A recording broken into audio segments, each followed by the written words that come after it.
Quand j'en parle avec mes amis, ils disent que je suis la personne la plus lente du monde.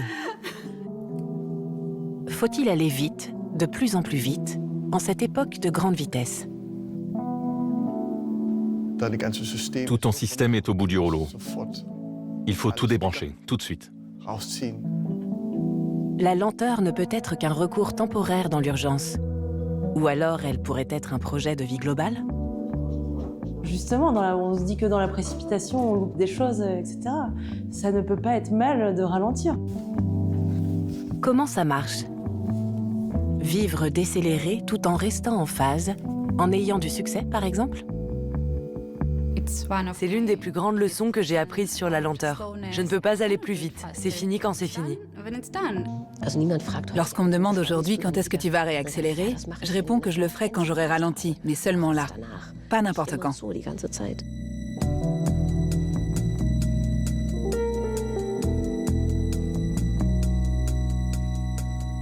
Nous rencontrons l'artiste tatoueuse Rit Kitt dans ce qui est un peu sa deuxième chambre, le jardin botanique de Berlin.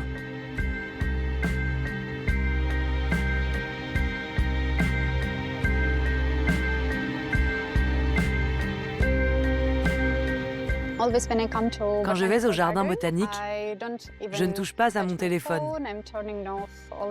J'essaye d'être dans l'instant et je ne me laisse pas distraire par quoi que ce soit d'autre. Ça me prend 1 heure pour venir ici. D'habitude, j'y passe une demi-journée et je ressens profondément tout ce que ça apporte à mon travail de tatouage. J'en ai besoin, c'est très important. Pour un artiste, c'est essentiel de garder le regard aiguisé, les yeux ouverts et, comment dire, de toujours observer, de se nourrir de verdure, de couleurs. Je travaille avec les plantes, avec la nature.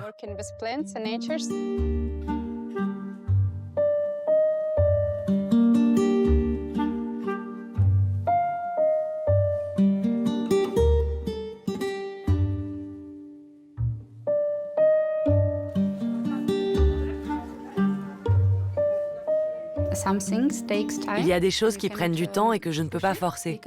Je ne peux pas accélérer le processus. On ne peut pas obliger tout ça à aller plus vite. Ces fleurs ne peuvent pas croître plus vite. Il leur faut un certain temps et je pense qu'en les regardant, j'ai intégré ça à ma vie et à mon travail. Dans ma vie, je me libère de cette pression. Dans son enfance, à Donetsk, en Ukraine, Rit Kitt collectionnait déjà des plantes. Elle les compressait et les immortalisait dans des herbiers. Celles de l'époque ont été perdues lorsqu'elle a fui la guerre dans son pays en 2014. Elle ne tenait pas dans son unique valise. À Kiev, où elle s'est d'abord réfugiée, elle a continué et une idée a pris corps. J'étais assise dans le parc et je regardais les plantes. Ça m'est venu tout d'un coup. Je suis rentrée à l'atelier et je l'ai essayé sur moi pour voir comment j'allais pouvoir faire fonctionner ça dans le tatouage. Et ensuite, c'est parti. C'est vraiment une idée cool et je n'avais jamais vu quelqu'un le faire de cette façon.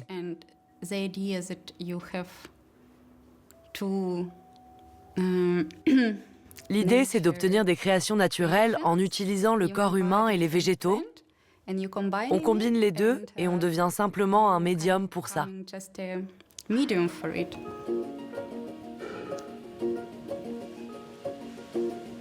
Rit Kitt, de son vrai nom Rita Zolotukina, est devenue ce médium. Pendant des années, elle a essayé de trouver comment y parvenir. Mettre des plantes sur des corps dans leur forme originale, avec leur beauté, mais aussi leur imperfection, et ainsi arrêter le temps. Après l'invasion russe de l'Ukraine en février 2022, Rit Kitt a aussi dû fuir Kiev et s'est retrouvée à Berlin. Puis elle a voyagé, jusqu'à Bali, toute seule. C'est de là que vient la fleur que sa cliente portera bientôt sur son bras pour toujours comme tatouage. Plus de plantes pressées. Rit Kitt a scanné la flore de Bali avec un scanner portable. La nature à l'état pur, sans aucun élément perturbateur. Un instant capturé dans la vie d'une plante, une beauté intemporelle. Elle en a fait un livre d'art.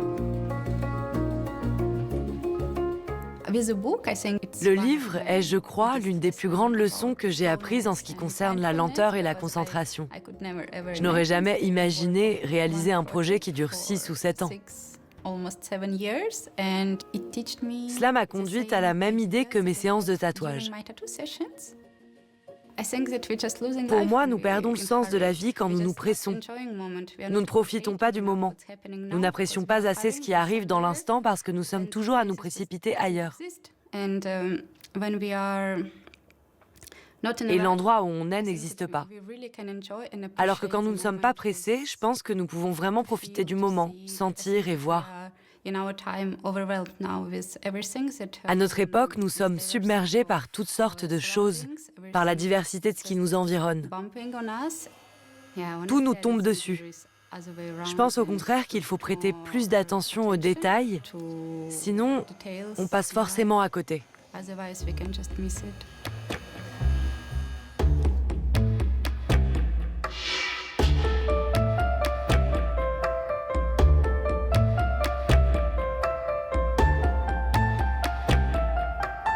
Il est impossible d'ignorer le cours des choses, ni notre propre nature. Une feuille d'automne nous le rappellera toujours, avec les traces du temps qu'elle porte. C'est kitsch? Pas du tout. Pour l'artiste danois Jeppe Hein, la décélération est devenue une question vitale. Il était sur la voie du succès international quand il a été freiné dans son élan. Peu de temps avant, au Danemark, son pays natal, il avait testé sa grotte en céramique. Aujourd'hui, à Berlin, elle fait pour la première fois l'objet d'une exposition à elle toute seule. Il l'a appelée « Espace pour la dimension intérieure ». Jeppe Hein n'est que de passage à Berlin. L'artiste mondialement célèbre a eu la tête sous l'eau pendant 6 mois. Littéralement, car son activité préférée en dehors de l'art, c'est le surf. Sa bouée de sauvetage et une analogie avec sa vie. C'est exactement ça. Le surf, c'est affaire d'équilibre. Et dans la vie aussi. Il est toujours question d'équilibre. Le portable, il l'allume brièvement le matin pour consulter la météo et chercher les spots de surf. Et je pars en ramant. Peut-être qu'il y a un arc-en-ciel, peut-être qu'il neige, ou je peux croiser un phoque ou un dauphin. Tout dépend de l'endroit du monde où je me trouve. Et c'est tout simplement méga beau. Être sur la mer, ici et maintenant. Tout ce que je fais, c'est juste de guetter la prochaine vague.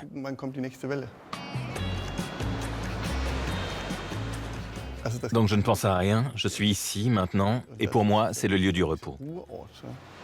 L'instant lui-même devient un lieu de repos. Cela n'a pas toujours été le cas. Avec ses installations interactives ludiques, Jeppe Hein est devenu, il y a plusieurs décennies déjà, une star internationale très demandée. Ces labyrinthes de miroirs, ou ces bancs publics modifiés, sont installés dans les parcs du monde entier, iconiques et inimitables. Mais le succès fulgurant, les nombreuses commandes, la célébrité, ça se paye. J'avais 36 ans et j'avais essayé, je crois, pendant toutes ces années, de chercher, de trouver l'amour, la reconnaissance, la célébrité, tout ça en dehors de moi-même. Et à un moment donné, tout ce système est devenu trop lourd à porter. Dans l'avion qui me ramenait au Danemark, j'ai eu une crise d'angoisse. Je ne sentais plus mon corps, je ne pouvais plus respirer. Et après ce premier état d'anxiété, ça s'est reproduit tous les soirs de la même façon. Le 24 décembre 2009, je me trouvais chez les voisins de mes parents, chez une nonne bouddhiste. Et elle m'a dit « Tout ton système est HS. Tu dois tout débrancher, immédiatement. Tout arrêter. » C'était fort émotionnellement. Je me suis mis à pleurer. Il a fallu que quelqu'un d'extérieur me dise quelque chose comme ça pour que j'y croie vraiment. Ceux de mes proches qui m'aiment le plus s'en étaient rendus compte depuis longtemps. Mais là où j'en étais, rien ne pouvait m'arrêter.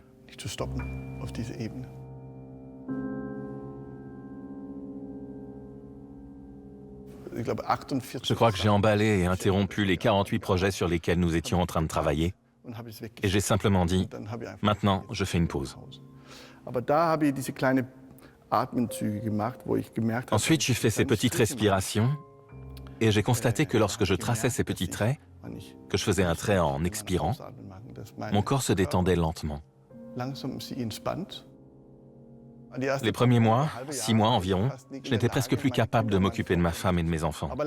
Mais petit à petit, en m'occupant tous les jours à mes carnets de croquis, où j'écrivais toujours « Sorry, I'm brain dead, I'll be back », c'est-à-dire « Je suis désolé, j'ai le cerveau à plat, mais à un moment je reviendrai », je suis revenu, mais d'une autre façon.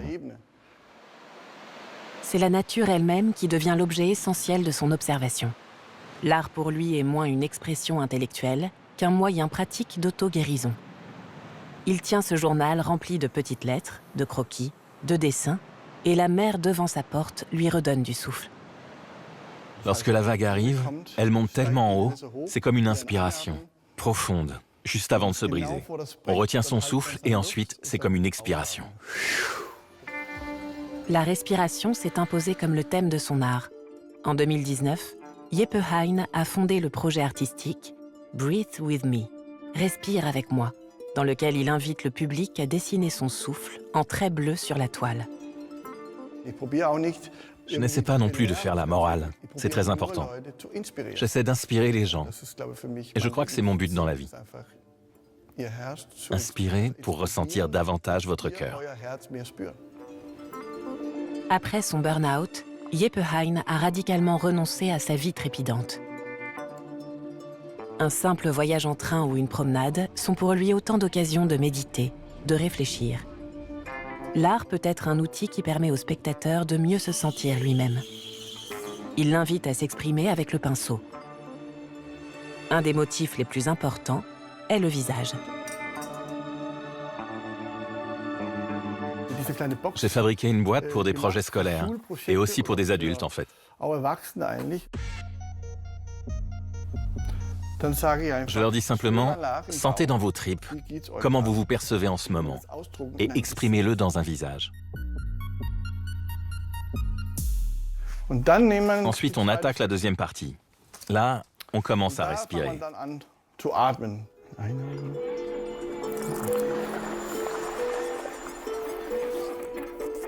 Chaque expiration, un trait. Environ 20 traits plus tard, on dessine à nouveau ce que l'on ressent. Un second visage. On peut être sensiblement plus détendu, peut-être aussi plus en colère. Ce qui compte, c'est uniquement la conscience de ses propres sentiments, l'attention portée à soi-même et la perception de l'autre. L'image n'est pas importante pour moi. Avec l'image, on ne fait que fixer la situation dans laquelle on se trouve ici et maintenant, pour s'en souvenir. L'important, c'est le souvenir qui reste dans la tête.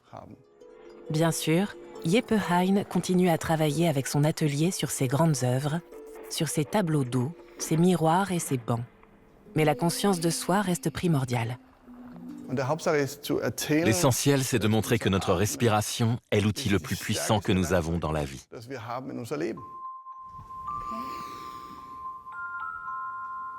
Expirer, puis s'arrêter, ne déclencher qu'ensuite. Être surpris, ne pas connaître immédiatement le résultat. L'artiste que nous rencontrons à Leipzig travaille contre la logique de rapidité du monde numérique. L'attente de l'image jusqu'à son apparition, pour ça, il faut ralentir. Sinon, ça ne marche pas.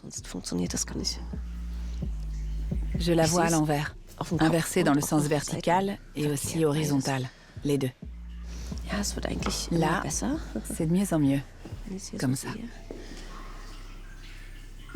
La recherche permanente d'écho et d'espace au sein desquels les choses révèlent leur spécificité est le moteur artistique de Ricarda Rogan. Son outil de prédilection est un appareil photo à plaque grand format, une chambre. Elle préfère développer elle-même dans son laboratoire. C'est la beauté de l'analogique. On ne sait jamais à l'avance. On ne peut pas savoir si ça donnera quelque chose. On ne le voit pas tout de suite. Avec le numérique, on sait tout de suite. Avec l'analogique, on ne le sait que quelques jours plus tard. Et tant mieux. Ce n'est pas encore le bon objectif.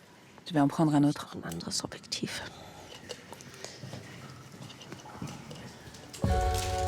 La photographe trouve ses sujets dans du mobilier mis au rebut.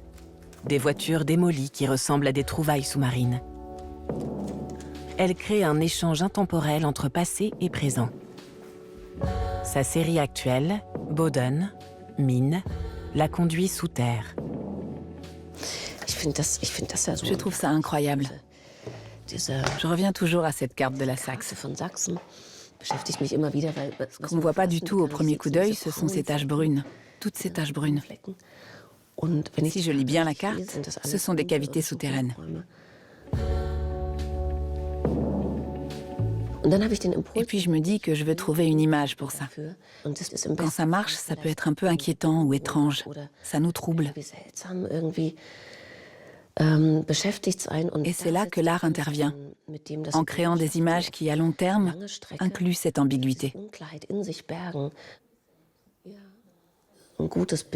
Une bonne image naît toujours comme une conversation avec quelqu'un. J'y vais, j'y retourne, je m'y plonge, je m'y tiens. Je demande comment c'est maintenant, comment ça se présente aujourd'hui, qu'est-ce qui se passe, qu'est-ce que le matériau me raconte. Mais ce n'est pas une perte de temps. La longue étude des paysages, des espaces, nourrit l'image. Je pense, mais je ne le sais pas exactement, je pense que le temps que je prends à les faire s'inscrit aussi dans les photos. Ça leur donne une autre valeur. Et ensuite, on les regarde aussi plus longtemps.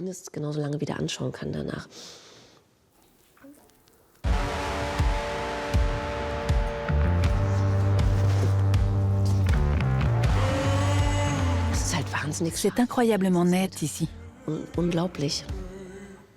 C'est incroyable que l'objet ait une telle présence. C'est quasiment grandeur nature.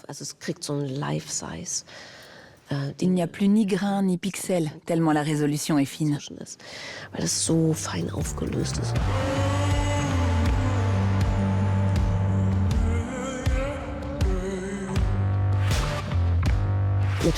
On pourrait les faire apparaître d'un coup comme par magie. Numériquement, ce serait beaucoup plus simple.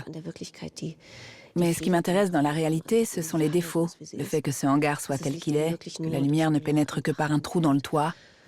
Tout ça joue un rôle important dans l'image. On me dit souvent, tu sais que tu peux très bien gommer ceci ou cela numériquement. Je dis oui, mais ça m'intéresse davantage de recadrer et de reprendre la photo.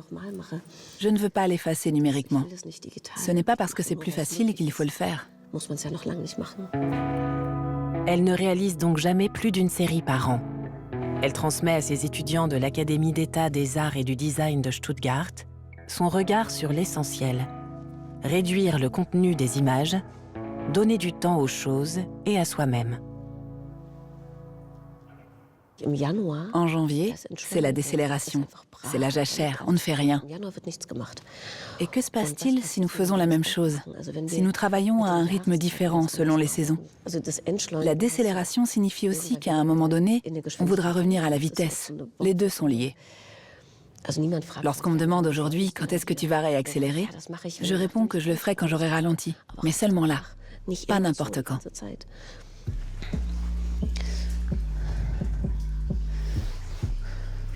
Quelle lumière on a ici. On en a beaucoup. Le choix de l'exposition est toujours une question de feeling quand c'est aussi long. Quand j'expose pendant une seconde entière, j'essaie de trouver une valeur moyenne. Je fais généralement 2 photos. C'est une espèce d'habitude. Je fais 2 expositions différentes pour la même photo. Son approche décélérée permet à Ricarda Rogan de se soustraire à la logique de notre époque numérique. Elle veut comprendre l'essence des choses, leur validité universelle. À me voir ici, on pourrait penser que j'ai complètement tourné le dos au monde et que j'évolue comme il y a 100 ans. Ça ne m'intéresse pas. Il s'agit de participer à ce qui nous touche tous en ce moment. Mais j'ai aussi ce sentiment de me trouver dans une époque très étrange où l'ancien n'est plus valable et où le nouveau n'a pas encore trouvé sa forme. Voilà, maintenant je peux prendre la photo.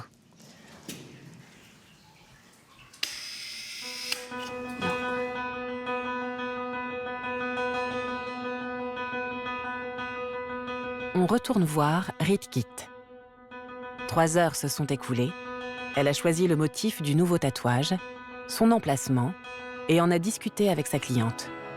Elle ne veut pas révéler comment elle a appliqué la fleur sur le corps sans l'endommager.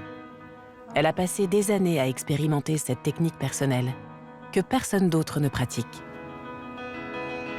On peut juste dire que la plante est ancrée et tamponnée sur la peau comme une ébauche.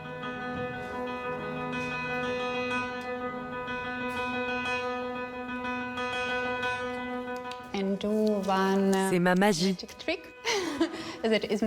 Mon secret, la façon dont je fais les tatouages à partir de cette plante. Puis j'applique la plante sur le corps. Dans mes séances d'habitude, je n'utilise pas de dessin, ni de croquis, ni de photos de fleurs. Toutes les couleurs, tous les détails, je les copie dans la nature. Et d'habitude, je reproduis les fleurs avec des stencils. Je prends le bon gabarit. Ça me permet de reproduire les plus petits détails possibles avec la machine à tatouer en regardant cette nature. Ça va tout droit, de la nature à la peau. J'ai découvert moi-même cette technique et j'ai commencé à faire ces séances, mais je ne peux pas dire que c'est mon travail. C'est un jour spécial pour moi aussi bien que pour mon client. Je ne peux pas faire ça tous les jours parce que ça prend toujours toute mon énergie. Je donne tout ce que j'ai pour obtenir le meilleur résultat possible. Et après les séances, je me sens vidée, mais c'est un vide positif.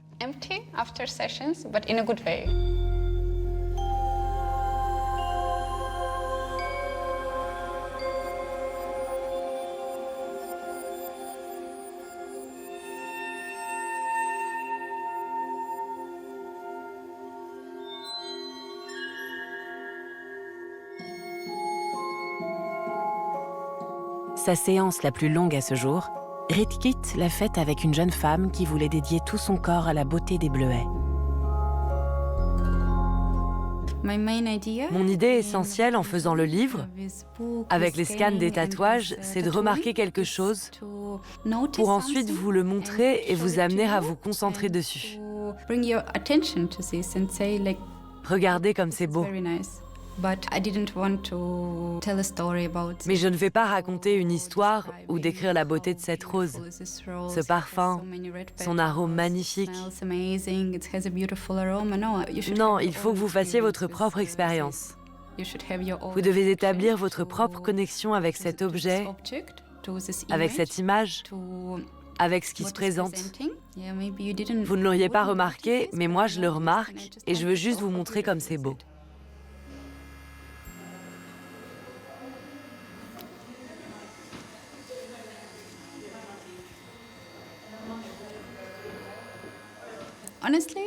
Honnêtement, comment pourrions-nous créer quelque chose de plus beau et de plus parfait que ce que la nature a créé?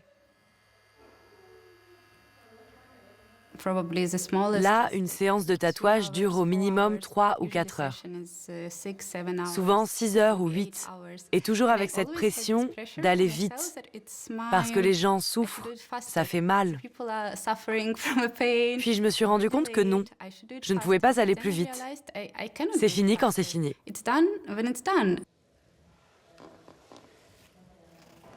Ralentir, devenir plus lent, est aujourd'hui vite considéré comme un échec. À Arles, nous rencontrons une jeune femme qui refuse de se plier au rythme effréné de son métier, mais qui continue malgré tout à pratiquer son art, la cuisine. Pour Céline Femme, ralentir le rythme a été un virage à 180 degrés. Elle avait fait le plein d'expériences au restaurant Septime, 1 étoile au Michelin. Aujourd'hui, elle est propriétaire d'un petit restaurant, Inari, en Arles. Ici, c'est elle qui dicte le rythme. Elle se crée l'espace pour œuvrer en complète autonomie dans ce métier de haute performance. Elle avait perdu son amour pour la cuisine et elle l'a retrouvé. J'étais dans un rythme de cuisine où je faisais beaucoup de dîners, ou en tout cas je travaillais sur des dîners, au moins 3 ou 4 par mois, mais qui me prenaient le temps de sourcer les produits, faire le menu, imaginer la scéno, etc. Ça me prenait beaucoup d'énergie. Mais c'est un rythme que j'ai depuis que j'ai commencé la cuisine. En fait, j'ai toujours travaillé en coupure, jamais en dessous de 17 heures par jour. En 2021, pendant le confinement, son corps lui impose une réorientation complète. Et en fait, à ce moment-là, j'ai attrapé le Covid, qui m'a amenée à l'hôpital, parce que j'étais sous-oxygénée, quoi, et qui m'a fait passer 4 jours à l'hôpital sous assistance respiratoire. Et là, je me suis dit, mon corps me parle, et je vais ralentir. Par l'intermédiaire d'un ami, elle découvre la région d'Arles et est fascinée par sa cuisine à la fois simple et raffinée. Un jour, le même ami m'a dit « Ah, mais quand est-ce que tu reviens ?» en rigolant. Il y a un truc à vendre là, mais juste en rigolant. Quelques semaines plus tard, elle rachète l'ancienne chapelle en plein cœur d'Arles et en fait son premier restaurant permanent, Inari. J'ai pris le train et je suis arrivée ici. Je montais à l'étage. Alors que c'était pas du tout comme ça ici, hein. Il y a eu beaucoup de travaux. J'ai eu les frissons tout de suite. Mon approche chez Inari, elle est, je dirais, mouvante et un peu plus instinctive. Parce que les repas que je faisais à Paris étaient assez dictés par la tendance qu'on voulait que je fasse. Arles, la ville qui avait déjà envoûté Van Gogh et Picasso, est aussi devenue une source d'inspiration pour Céline Pham. Ouais, ça te dérange pas ? Quand je vois la lumière sur les légumes et à quel point ça change rapidement. Et en fait, c'est une mise à jour continue que de venir le mercredi, samedi, tout, comme un rituel aussi. Et des fois, j'ai même rien à acheter ou les producteurs que j'affectionne ne sont pas forcément là. Et j'y vais vraiment juste pour flâner et chercher des idées. D'abord, elle a dû apprendre à s'adapter au nouveau rythme. Quand j'avançais à Paris, en fait, en marchant, je réfléchissais beaucoup en même temps à ce que j'allais faire après. Et je regardais tout le temps mes pieds. Et j'avançais comme ça et tout. Et quand je suis arrivée ici, je faisais ça. Genre, j'allais dans un coin. Et le voisin, un jour, m'a dit « Oh, Céline, ici, il faut dire bonjour aux gens. Enfin, il faut lever la tête et se dire bonjour, quoi. » Enfin, et depuis, je souris aux gens, je dis bonjour à tout le monde. Je marche différemment, je regarde le ciel, les immeubles. Dans son restaurant, la priorité va aux produits régionaux. Elle se donne le temps de les choisir et de les assortir, en compagnie de ceux qui les produisent. Ça, c'est un peu inédit pour moi de pouvoir vraiment, à la graine près ou à la texture près, échanger et adapter. Et après, c'est des points de départ après pour des recettes, quoi. Wow. Abracadabra. Alors, comme tu m'avais demandé, les feuilles de roquette sauvage, les fleurs, quelques fleurs de fenouil également. Céline Pham cuisine avec une passion renouvelée, même si la gastronomie exige de longues journées. Elle montre qu'il est possible d'actionner quelques petits leviers et de ralentir le quotidien. La demande est très forte, mais pour l'instant, elle souhaite ouvrir Inari uniquement du jeudi au dimanche, afin de rester dans ce qu'elle aime faire et de ne pas retomber dans les anciens schémas.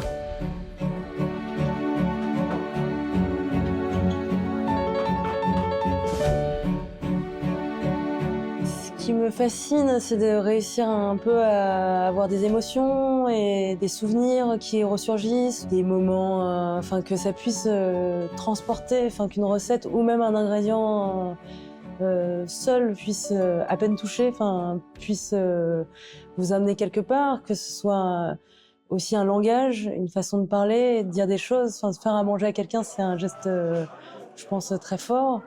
Il y a pas de, c'est l'infini en fait. Je me dis je cuisine et pour l'instant c'est vraiment, c'est mon équilibre.